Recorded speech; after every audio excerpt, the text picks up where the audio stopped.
Welcome back. इस video में हम डिस्कस करेंगे सितंबर में हुए हाफ ईयरली एग्जाम जिसमें 1 मार्क्स के क्वेश्चंस पूछे गए थे +1 फिजिक्स के लिए। वो सारे के सारे क्वेश्चंस हम यहाँ पर डिस्कस करेंगे जिसमें कुछ मल्टीपल चॉइस क्वेश्चंस थे और कुछ fill in the blanks true false. जो भी ये 1 मार्क्स के क्वेश्चन थे वो सारे के सारे इस वीडियो में, और जो बाकी दूसरे सॉल्यूशंस हैं वो डिफरेंट वीडियोस में हम डिस्कस करेंगे। First question is the gravity constant G has unit. G नहीं होना चाहिए, यहाँ पे कैपिटल जी होना चाहिए क्योंकि ग्रेविटेशनल कांस्टेंट के लिए कैपिटल जी यूज करते हैं। स्मॉल जी हम एक्सेलरेशन ड्यू टू ग्रेविटी के लिए करते हैं। तो वो क्या होगा? देखिए, हमें पता है जो फोर्स ऑफ ग्रेविटेशन की बात करें that is G M M by R square होता है। From here we want to find out the value of this G gravitational constant. Then इसकी वैल्यू फाइंड आउट करें तो we can simply write that this G that is equal to F R square and divided by m into M. And यहाँ से इसकी units को अगर हम लिखना चाहें तो simply we can write here जो फोर्स है वो न्यूटन में मेजर किया जाता है और जो डिस्टेंस है वो मीटर स्क्वायर में, और यहाँ पे पर किलोग्राम स्क्वायर। तो यहाँ पे newton metre square per kilogram square. So the right option is B. So B is the right option for this question. Next move करते हैं क्वेश्चन नंबर 2 के ऊपर। ये कहता है विच of the physical quantity is dimensionless variable. तो यहाँ पे दो चीजें हैं, एक डायमेंशनलेस और दूसरा वेरिएबल होना चाहिए। डायमेंशनलेस बेसिकली बात करें तो किसी भी चीज का रेशियो अगर हम फाइंड आउट करते हैं तो वो डायमेंशनलेस हो जाता है, क्योंकि ऊपर और नीचे दोनों जगह पे सेम टाइप की फिजिकल क्वांटिटीज होंगी जो कि एक दूसरे के डायमेंशन को कैंसिल करेंगी। दूसरा यहाँ पे आता है वेरिएबल, वो बदलता रहे, चेंज होते रहे जिसकी वैल्यू। तो यहाँ पे अगर हम बात करें तो ए सी और डी सभी ऑप्शंस के लिए देखें तो इन सब के कुछ ना कुछ डायमेंशंस होते हैं। बट यहाँ पे ratio, ratio means relative we are calculating. तो रिलेटिव मास का मतलब क्या हुआ? ऊपर भी मास है नीचे भी मास है, but that is relative to something. जैसे ऊपर कोई डिफरेंट मास हो गया, नीचे डिफरेंट हो गया, यानी कि एक तरीके का रेशियो है। So the right option is B, relative mass. Next question is question number 3। Dimensional formula for energy is. Energy के लिए डायमेंशन फार्मूला क्या होगा? Energy and work have same dimensional formula, और वर्क के लिए हमें पता है that is force into displacement होता है, और फोर्स के लिए dimension formula m1l1 t-2, and जो क्योंकि डिस्प्लेसमेंट है वो l1 होता है तो m1l2 t-2। सिंपल सा रिलेशन है। Next question number 4। Bouncing back of A ball is an example of.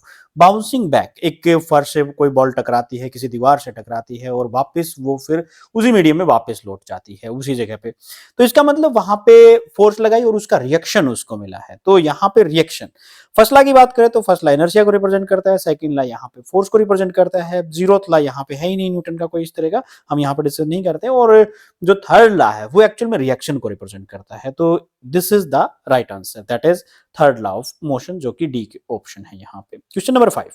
Which of the following force is non conservative. इनमें से कौन सी फोर्स नॉन कंजर्वेटिव है?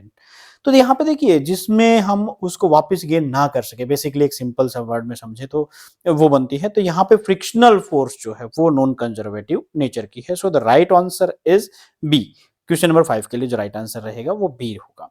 Question number 6। An object is moving with uniform velocity of 40 metre per second. The instantaneous velocity of the object will be. यहाँ पे जो point है ध्यान देने का वो ये है कि वो यूनिफॉर्म वेलोसिटी के साथ मूव कर रहा है, मींस उसकी वेलोसिटी यूनिफॉर्म है। किसी भी टाइम के ऊपर देखें the velocity will remains 4 metre per second, 40 metre per second. It means किसी भी टाइम पे देखें, यानी कि किसी भी फ्रैक्शन ऑफ सेकंड की बात करें तो उसके ऊपर भी वही रहेगी। और instantaneous means at that particular time, किसी भी टाइम पे आप चेक कर रहे हैं। तो यहाँ पे ऑप्शन सेम रह जाएगी, that is 40 metre per second, that is C answer है इसके लिए क्वेश्चन नंबर 6 के लिए। Question number 7। Which of the following is self adjusting force. वो फोर्स जो अपने आप को एडजस्ट करती रहे, मींस एक पर्टिकुलर एक फिक्स वैल्यू ना हो, कम करें तो कम हो जाए, ज्यादा करें तो ज्यादा हो जाए। तो यहाँ पे किस फ्रिक्शन में, कि फ्रिक्शनल फोर्स की बात यहाँ पे करनी चाहिए थी, फ्रिक्शनल फोर्स लिख देते तो और भी अच्छा होता क्वेश्चन में। खैर, kinetic friction, limiting friction. Kinetic friction की बात करें तो जब कोई वस्तु चलना शुरू कर देता है, an object start moving, that is kinetic friction, that means that is not self adjusting. Limiting friction एक मैक्सिमम वैल्यू होती है फ्रिक्शन की, फ्रिक्शनल फोर्स की, उसके बाद कोई ऑब्जेक्ट मोशन में आ जाता है, so this is not self adjusting. Static friction, rest में रहे ऑब्जेक्ट, यानी कि हम किसी चीज को धकेल रहे हैं तो वो उस टाइम पे है, तो हमने थोड़ी सी फोर्स लगाई फिर भी वो मूव नहीं करा, दैट इज एट रेस्ट। तो इस टाइम पे जो फ्रिक्शनल फोर्स काम करेगी वो फ्रिक्शनल फोर्स होगी self adjusting force. So the right answer is C, that is static friction. Question number 8। SI unit of the pressure is, it's very simple, that is Pascal. Which law of motion is real law of motion? हमें पता है Newton second law of motion is real law of motion. क्यों? क्योंकि यहाँ पे Newton second law की help से हम फर्स्ट लॉ को डिफाइन कर सकते हैं and also Newton third law को भी सेकंड लॉ की हेल्प से डिफाइन किया जा सकता है। ये एक आर्टिकल हम डिस्कस करते हैं, तो इस तरीके से हम कह सकते हैं कि Newton second law is real law of motion. Next कहता है position time equation for the uniformly accelerated motion is, two things are there, position and time, means position and time। तो यहां पे देखिए फर्स्ट ऑप्शन की बात करें तो यहां पे पोजीशन नहीं है, सेकंड की बात करें तो यहां पे पोजीशन भी है और हमारे पास टाइम भी है, so this is the right answer. Third option की बात करें तो यहां पे भी पोजीशन है बट टाइम नहीं है, वेलोसिटी है। तो जो राइट आंसर रहेगा इसके लिए that is s is equal to ut plus half at square.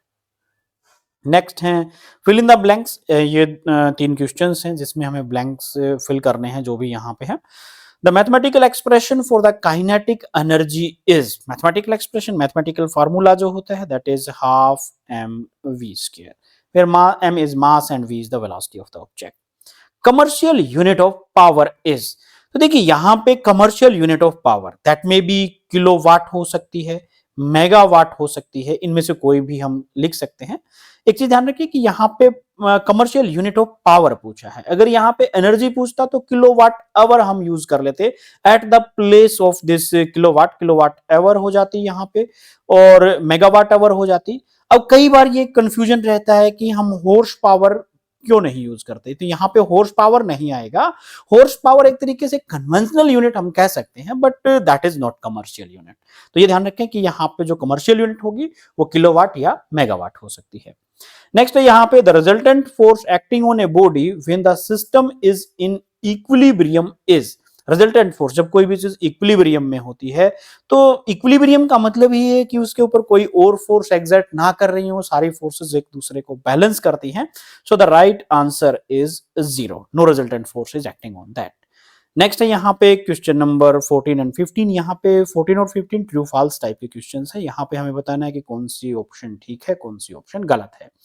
तो क्वेश्चन नंबर 14 है maximum value of limiting friction is kinetic friction. अभी अभी हमने डिस्कस किया था कि मैक्सिमम वैल्यू ऑफ फ्रिक्शन, देखिए स्टैटिक फ्रिक्शन अपने आप को वेरी करता रहता है और जब वो वेरी करता रहता है तो वो बढ़ता रहेगा। एक पोजीशन ऐसी आएगी जब वो मैक्सिमम हो जाता है, उसको हम कहते हैं limiting friction.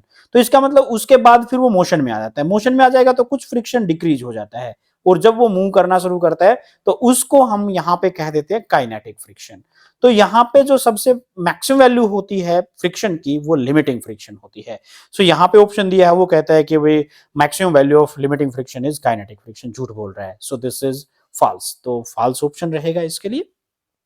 Next question number 15, motion in straight line is one dimensional motion. हाँ, स्ट्रेट लाइन के अंदर कोई चीज मूव कर रही है तो उस मोशन को हम यहाँ पे वन डायमेंशनल मोशन कह सकते हैं, this is true. So 15th question के लिए जो ऑप्शन है वो ट्रू है, तो ये वाला ऑप्शन यहाँ पे हो जाता है। उसके बाद यहाँ पे आते हैं 2 मार्क्स के क्वेश्चन जो हम डिफरेंट वीडियो में डिस्कस करेंगे। तब तक आपका कोई सवाल है तो आप नीचे क्वेश्चन कोई भी है आपका या कोई स्टेटमेंट में किसी में कोई प्रॉब्लम हो रही है तो आप नीचे कमेंट सेक्शन के अंदर लिख सकते हैं। Thank you very much.